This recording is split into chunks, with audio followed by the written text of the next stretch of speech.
ला इलाहा इल्लल्लाह, अल्लाह के सिवा कोई इबादत के लायक नहीं, कोई पूजा के योग्य नहीं। ये पैगाम रिसालत कि अल्लाह एक, इसे लेके लगभग कमोबेश 1,24,000 अंबिया और मुरसलीन इस दुनिया में आए, सबने अल्लाह के एक होने की गवाही दी। आदम आए, अपनी कौम से कहा ऐ लोगों कह दो ला इलाहा इल्लल्लाह। लोगों ने पूछा ऐ आदम क्या आपने अल्लाह को देखा है? कहा नहीं, मैंने सुना है। नूह ने कहा मैंने सुना है। शीश ने कहा मैंने सुना है। इदरीस ने कहा मैंने सुना है। इब्राहिम ने कहा मैंने सुना है। इस्माइल ने कहा मैंने सुना है। इसहाक ने कहा मैंने सुना है। यूसुफ ने कहा मैंने सुना है। यसा ने कहा मैंने सुना है। इलियास ने कहा मैंने सुना है। शुएब ने कहा मैंने सुना है। जकरिया ने कहा मैंने सुना है। यहया ने कहा मैंने सुना है। लूत ने कहा मैंने सुना है। जनाब मूसा अपनी कौम बनी इसराइल में आए और कहा ऐ लोगों कह दो ला इलाहा इल्लल्लाह। लोगों ने कहा ऐ अल्लाह के कलीम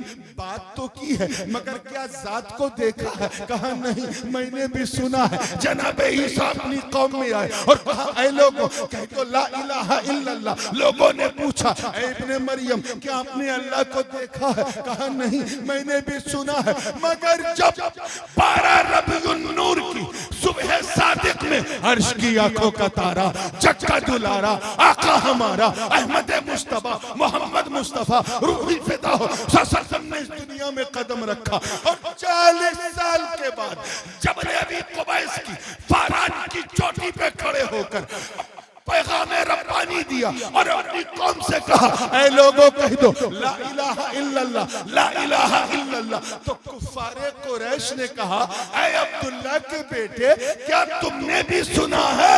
तो आका ने फरमाया नहीं, मैं गवाह हूं, मैंने सुना नहीं देखा है।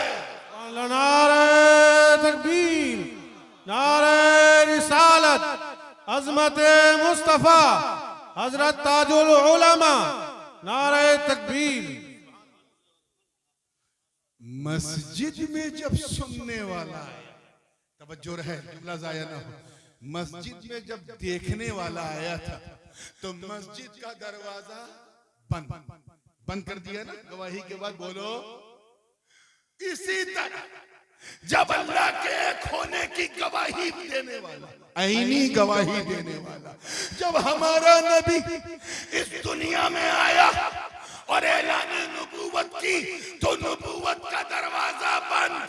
आवाज आई ऐ फरिश्तों अब मैं नबूवत और रिसालत का दरवाजा बंद कर रहा हूं। अब मेरे महबूब के बाद कोई नबी आने वाला नहीं।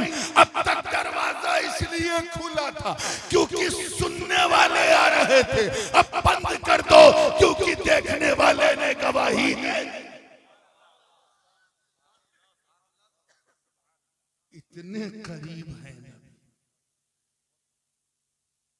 वकज़ालिक जअलनाकुम उम्मतन वसतन लितकूनू शुहदाअ अलन्नास वयकून अर्रसूलु अलैकुम शहीदा। इतने करीब है मुस्तफा, इसीलिए तो सबके हबीब हैं मुस्तफा।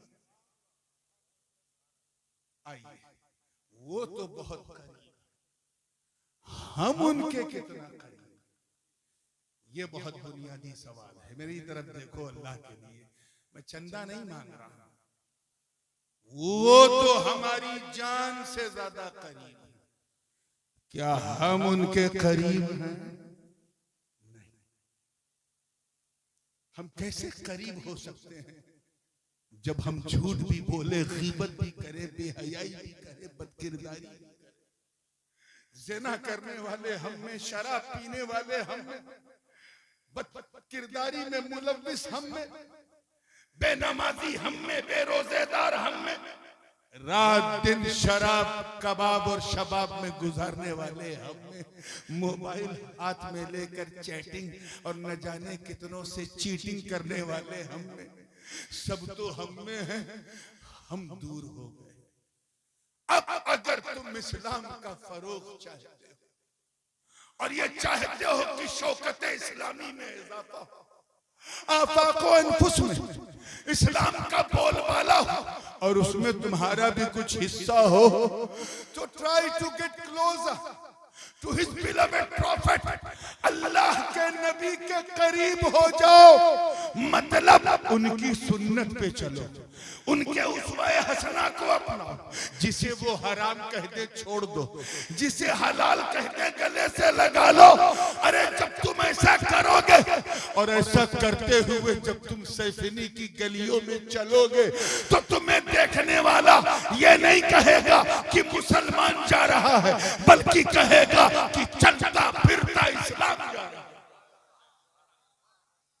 ये नहीं कहेगा कि बंदा जा रहा है, कहेगा जब बंदा ऐसा है तो मौला कैसा होगा, जब उम्मती ऐसा है तो इसका नबी कैसा होगा, अरे जब मुरीद ऐसा है तो इसका पीर कैसा होगा।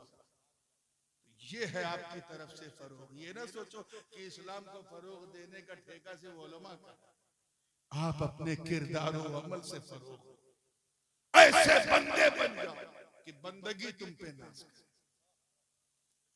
याद रखो, अगर अच्छे मुसलमान बनोगे ना तो अच्छे नागरिक भी अपने देश के बनोगे, क्योंकि अच्छा मुसलमान अच्छा देशभक्त नागरिक भी होता है। अच्छा मुसलमान अपने मुल्क का भी वफादार होता है, अपने घर वालों का भी वफादार, अपने रिश्तेदारों का भी वफादार। वफादारी का ताज अगर सर पे रखना है तो अच्छे मुसलमान बन नबी के करीब। क्लियर हो गया? अब आइए मैं दूसरे तर्जुमे की तरफ जा रहा हूं कि नबी हमारी जान से ज्यादा कीमती है। मजा नहीं आ रहा यार, हम लोग किसी चहलुम या तीजे की महफिल में नहीं बैठे, ईमान का नतीजे की महफिल। बिल्कुल होशियारी से। कारी साहब तो अपनी जिम्मेदारी से दस्तबरदार हैं, लेकिन आप न रहिए, है ना, बोलिए हौसले से। दूसरे तर्जुमे की तरफ आ रहा हूं, इजाजत है? आई। नबी मोमिनीन की जान से ज्यादा महबूब है कीमती। आप जरा सोचो, अभी मैं एक मिसाल दे रहा था मुंह की, कितनी कीमती चीज है मुंह। अगर ये मुंह यहां ना होता तो हम किसी को मुंह दिखाने लायक ना। अल्लाह ने कितना एहसान किया हम कि हमें इंसान बनाया। क्या बनाया? जोर से बोलो। इंसान बनाया। कादिरे मुतलक है, कुछ भी बना देता, आप क्या कर लेते? करम बालाए करम ये कि सिर्फ इंसान ही नहीं, मुसलमान बनाया। और उस पर करम जब अपने चरम पे पहुंचा तो एहसान की हद हो गई कि उसने सिर्फ मुसलमान ही नहीं बल्कि गुलामे हबीबे रहमान बनाया। सुभान अल्लाह, सुभान अल्लाह। यानी किसी और नबी का उम्मती नहीं बनाया, बल्कि उनका उम्मती बनाया जिनके सदके में सारा जहान बनाया। बेशक बेशक। और अगर मैं अपने घर वालों की तरफ से एक तहदीस नेमत तो ये कि अल्लाह ने अपनी जनाब अपनी फातिमा की हमें संतान बनाया। इतना एहसान।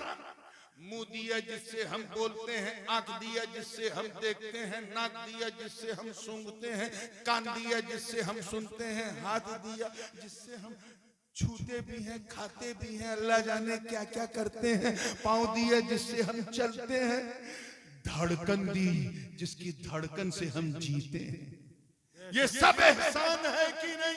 जोर से बोलो। बेशक। कहा मेरे नबी का मदीना सल्लल्लाहु अलैहि वसल्लम, और कहा सैफिनी का कब्रिस्तान।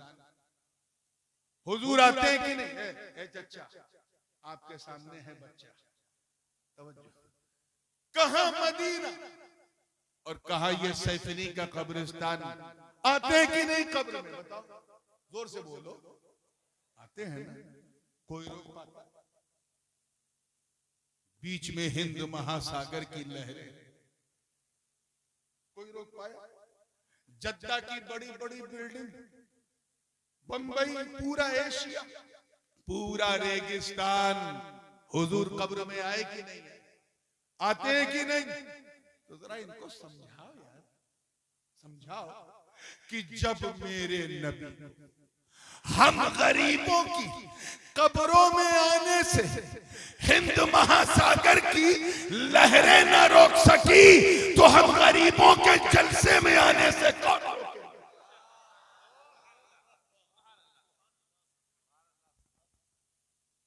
आप जरा सोचो, एक सहाबी रसूल का इंतकाल हुआ, सरकार दो आलम अलैहिस्सलाम ने जनाजे की नमाज, साथ में सहाबा भी हैं, अशरे मुबशरा भी हैं, दफन किया सहाबी को, हुजूर दफन करके गुजर गए।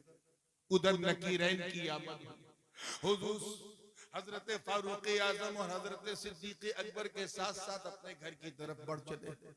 आधे रास्ते पे पहुंचे तो नकीरैन ने पहला सवाल सहाबी से किया, तेरा रब कौन? सरकार अपने दरवाजे के करीब पहुंचे, तब तक दूसरा सवाल किया, तेरा दीन क्या?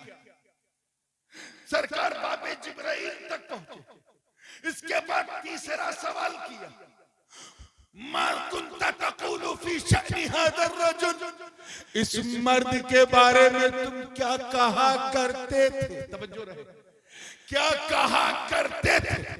अब जरा नबी की शान देखो कि उधर सहाबी अपनी कब्र में मुस्तफा को देख रहा है और उधर अबू बकर उमर अपनी झुर्मुट में मुस्तफा को देख रहे हैं।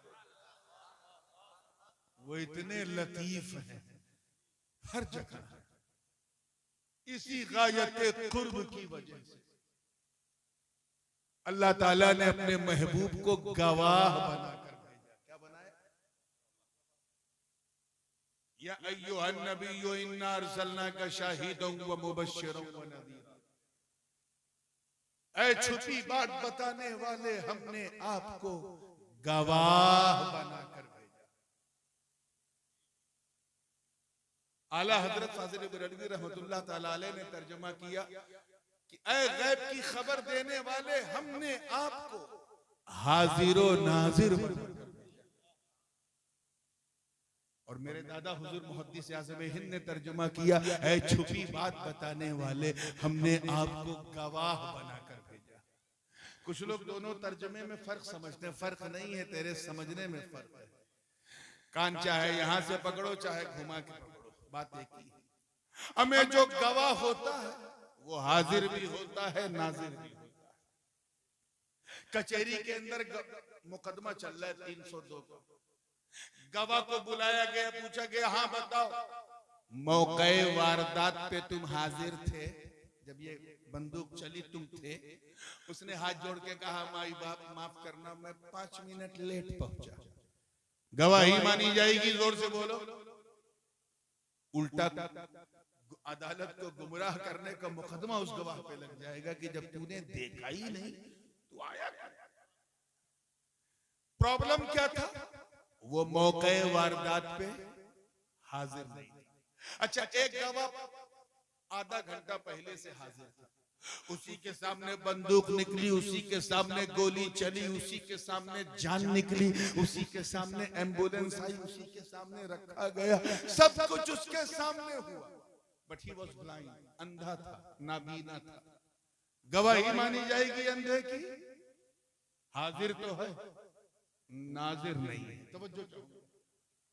तो गवाह का हाजिर हो नाजिर होना जरूरी। ए महबूबा गवाह, इसीलिए तो हमने आपको हाजिर और नाजिर बनाकर। आने वाला है रमजान, 29 रमजान को तो क्या हाल होता है सभी जानते हैं। खैर, जो लोग रोजा रखते हैं वो तो कारी साहब आपको तो ज्यादा तजुर्बा होगा, वो तो मैसूर से आ जाते थे, वो मंजर यहाँ देखते थे। जो लोग रोजा रखते हैं वो तो हाथ उठा के दुआ करते हैं कि ए अल्लाह एक दिन और दे दे, मेरे मौला एक दिन और दे दे, एक दिन और। फिर 11 महीने बाद रमजान आएगा। और जो लोग छुप छुप के खाने वाले थे, 4 ही बजे से मस्जिद के मीनारे पे खड़ा है, चांद दिख जाए, चांद दिख जाए। इमाम साहब की नजर पड़ी का उतर कर चाय से ज्यादा केतली गरम, छुप छुप के खाता पीता था बदबख्त। का हुजूर माफ कीजिएगा, मैंने सोचा छुप छुप के 29 दिन खाया, अब जरा चांद निकल जाए तो सैफनी के बाजार में सीना तान के खाऊं। एक तो चोरी ऊपर से सीना जोरी। खैर, चांद नहीं हुआ, इत्तला ही नहीं हुआ। कारी साहब भी, मौलाना साहब भी मायूस हुए, हो जाता तो अच्छा था, कम से कम एक तरावी बच जाती। फिर एक इशा के बाद 20 रकात करता, क्या ना करता 7 बजे, क्योंकि ईद के लिए 2 गवाह शर्त है, 2 गवाह।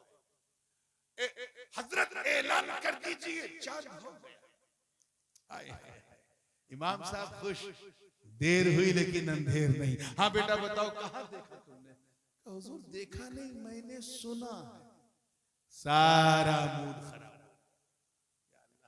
आधे घंटे बाद फिर 2 गवाह है, सब कुछ सुन्नत उन्नत सब है। आए का हुजूर ऐलान कर दीजिए चांद हो गया। इमाम साहब ने देखा, चलो अच्छा इशा से पहले आया। हाँ बताओ कब कहाँ देखा?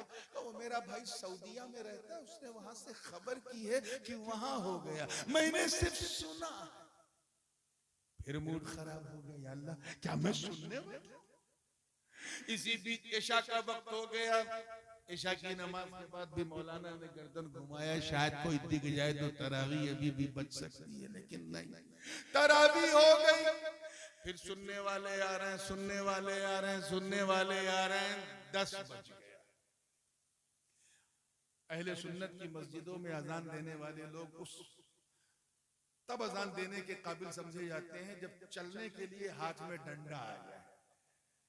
जबकि सच्ची बात यह है कि हुजूर ने फरमाया कि अगर मैं अपनी उम्मत पर जाहिर कर दूं कि अजान देने का सवाब कितना है, तो एक दूसरे पे सबकत करने के लिए कुछ भी कर ले, क़िताल तक कर ले। तुम बुढ़ापे का इंतजार करते हो, तो वही हाल था। मुअज्जिन का डंडा लेते हुए आए, कहा कि इमाम साहब अब सो जाइए, सब सुनने वाले आ रहे हैं, इजाजत दीजिए मैं मस्जिद का दरवाजा। इमाम साहब ने कहा देखो वो जवान, चचा आपको सोना हो तो सो जाओ, मैं इतनी जल्दी दरवाजा नहीं बंद करूंगा, शायद कोई देखने वाला। 10:30 बजे फिर 2 गवाह, सर पे सुन्नत सजाए हैं, चेहरे पे दाढ़ी रखाए हैं। इमाम साहब ऐलान कर दीजिए चांद हो गया। और इमाम साहब अंदर अंदर जले भुने बैठे, लगता है ये भी सुन के आ रहा है। तो पहले ही बोल दिया, क्या तुमने भी सुना है? तो वो तो देख के आए, उन्होंने कहा नहीं हुजूर हम गवाह हैं, हमने देखा नहीं, हमने सुना नहीं, देखा। अरे यकीन जानो यार, जैसे ही देखा का लफ्ज़ सुना, इमाम साहब इतना तेज उछले कि लगा छत से टकरा गए। और उसी वक्त तकबीर तशरीफ देने लगे, अल्लाहु अकबर, अल्लाहु अकबर, ला इलाहा इल्लल्लाह, वल्लाहु अकबर, अल्लाहु वलिल्लाहिल हम्द। माशाअल्लाह देखा है तो इधर आओ। बहुत प्यार, लाड, चाय, पानी, बिस्कुट, इज्जत बढ़ गई क्योंकि देख के आया। उसके बाद फिर किताबुल काजी इलल काजी से पहले जो मराहिल तय करने पड़ते हैं काजी को, वो सब किया। सवालात किए, कब देखा है, कितना बड़ा देखा है, कितनी देर तक देखा है, मतला कैसा था, अब्र तो नहीं था, गुबार तो नहीं था, और ऐसा तो नहीं था, वैसा तो नहीं था। जब बिल्कुल यकीन हो गया कि वाकई देखा है, तो निकाला कागज, किताबुल काजी इलल काजी। एक गाड़ी दौड़ा दी, एक उधर की, एक बेलारी, एक रामपुर, इधर मुरादाबाद, संभल, बहजोई, हर तरफ ऐलान हो गया कि सैफनी में चांद देखा गया। कब ऐलान हुआ? जब देखने वाला। कब हुआ? बोलो कब हुआ? और जब ऐलान हो गया तो इमाम साहब ने मुअज्जिन को उठाया, कहे चचा उठिए, बहुत जल्दी थी आपको दरवाजा बंद करने की, अब बंद कर दे, अब किसी गवाह की जरूरत ही नहीं। अब तक इसलिए खुला था क्योंकि सुनने वाले आ रहे थे, अब बंद कर दो क्योंकि देखने वाले ने गवाही दे दी।